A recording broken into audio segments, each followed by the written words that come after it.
Bismillahirrahmanirrahim. Assalamualaikum warahmatullahi wabarakatuh.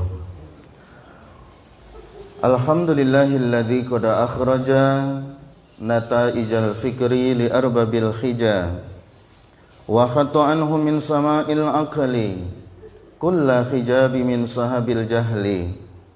Asyhadu an la ilaha illallah wa asyhadu anna Muhammadan abduhu wa rasuluh.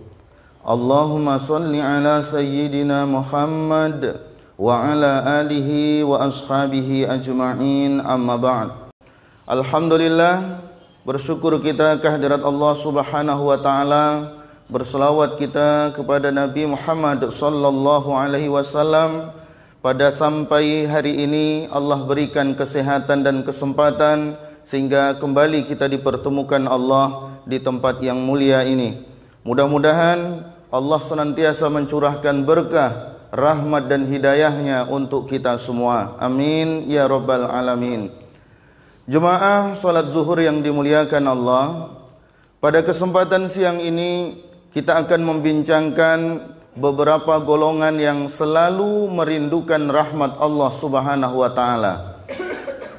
Dalam kehidupan ini sesungguhnya kita selalu mengharap rahmat, karena rahmat Allah adalah kasih sayangnya.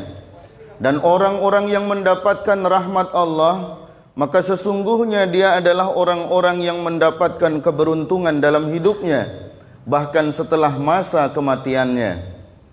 Jemaah yang dimuliakan Allah subhanahu wa ta'ala, adapun beberapa golongan tersebut Allah terangkan di dalam Al-Quran surah Al-Baqarah pada ayat yang ke-218. A'udzu billahi minasyaitonir rajim. Bismillahirrahmanirrahim. Innal ladzina amanu wal ladzina hajaru wa jahadu fi sabilillah ulaika yarjuna rahmatallah wallahu ghafurur rahim. Shadaqallahul azim. Bapak Ibu hadirin yang dimuliakan Allah, ayat ini memberikan penjelasan kepada kita semua bahwasanya golongan yang pertama adalah golongan orang-orang yang beriman mereka itu. Karena orang-orang yang beriman sepenuhnya mereka serahkan kehidupan dan kematian ini kepada Allah Ta'ala. Orang yang beriman secara sempurna, walaupun mereka memiliki orang tua yang hebat, memiliki orang tua yang kuat, memiliki orang tua yang memiliki harta benda yang banyak, tapi seluruh harapannya tetap dia serahkan kepada Allah Ta'ala.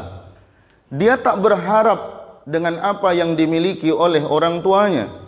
Orang yang beriman itu pun ketika memiliki teman yang hebat, kuat, punya kekuatan dan kekuasaan, dia pun juga tidak menaruh harapannya kepada teman, karena dia tahu yang memberi hanya Allah subhanahu wa ta'ala. Demikian dalam kehidupan ini, maka seluruh pengharapannya dia berikan kepada Allah subhanahu wa ta'ala. Dia minta hanya kepada Allah, dia penuh harap hanya kepada Allah, karena dia yakin iyyaka na'budu wa iyyaka nasta'in. Hanya kepada Allah kita menyembah dan hanya kepada Allah pula kita minta pertolongan. Jemaah yang dimuliakan Allah subhanahu wa ta'ala, maka berapa banyak pada hari ini orang-orang yang salah dalam memahami kehidupannya. Dia lebih cenderung kepada orang-orang yang ada di sekelilingnya, yang dia anggap mampu akan memberikan kehidupan yang layak bagi dirinya. Apakah dari segi penghidupan, dari segi materi, dari segi ekonomi, atau bahkan pekerjaan.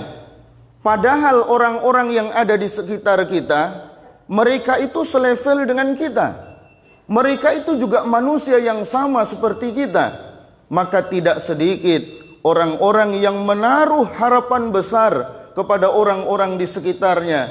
Apakah kepada keluarga, kepada masyarakat, kepada teman sejawat. Lalu akhir-akhir dari pengharapannya adalah kekecewaan. Kenapa demikian?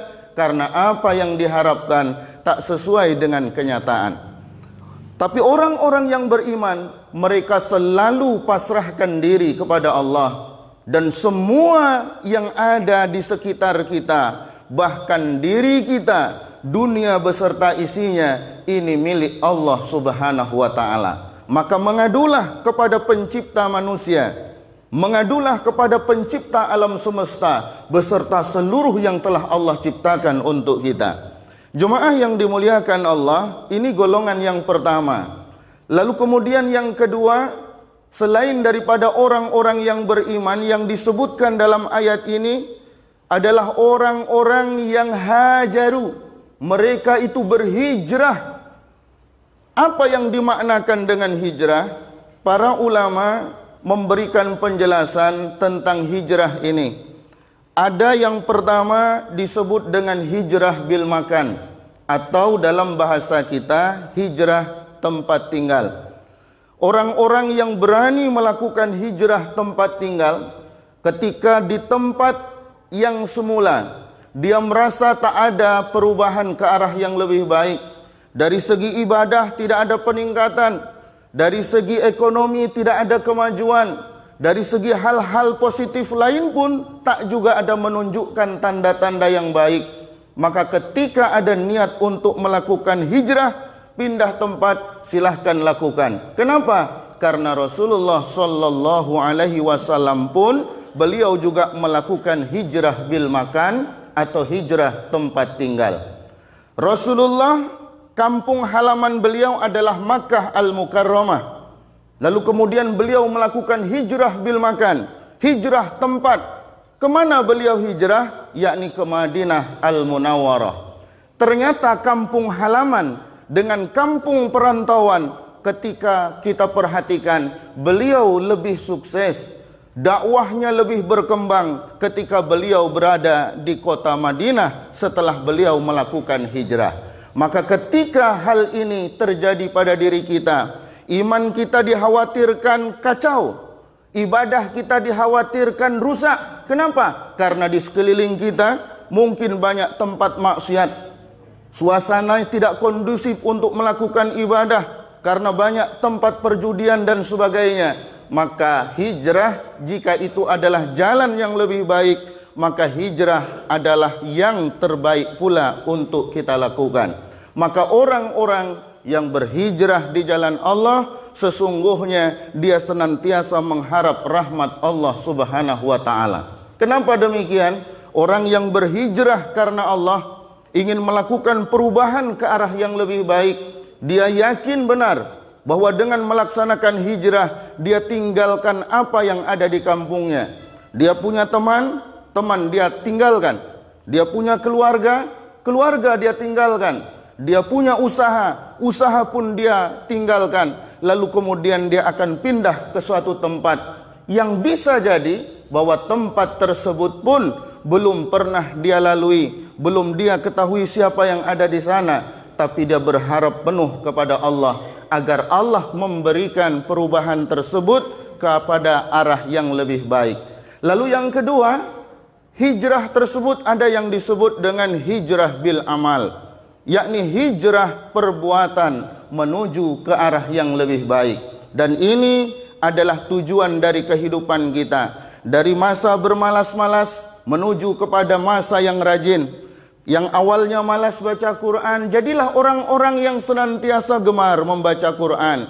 Zayyinu buyutakum biqiraatil Quran. Hiasilah rumah-rumah kamu dengan bacaan Quran. Karena dengan membacakan Quran, hati menjadi tenang, fikiran menjadi tentram, rumah mendatangkan berkah, dan Allah subhanahu wa ta'ala akan semakin cinta kepada kita sebagai hambanya. Maka melakukan hijrah bil amal adalah bagian yang terbaik dalam kehidupan kita. Yang awalnya malas-malas dalam melaksanakan sholat, maka tinggalkan kemalasan itu, menuju kepada rajin kita beribadah kepada Allah. Karena kita yakin benar bahwa sisa umur kita ini taklah seberapa lama. Karena sisa umur kita tak ada yang tahu berapa lama lagi tinggal kita di dunia yang fana ini.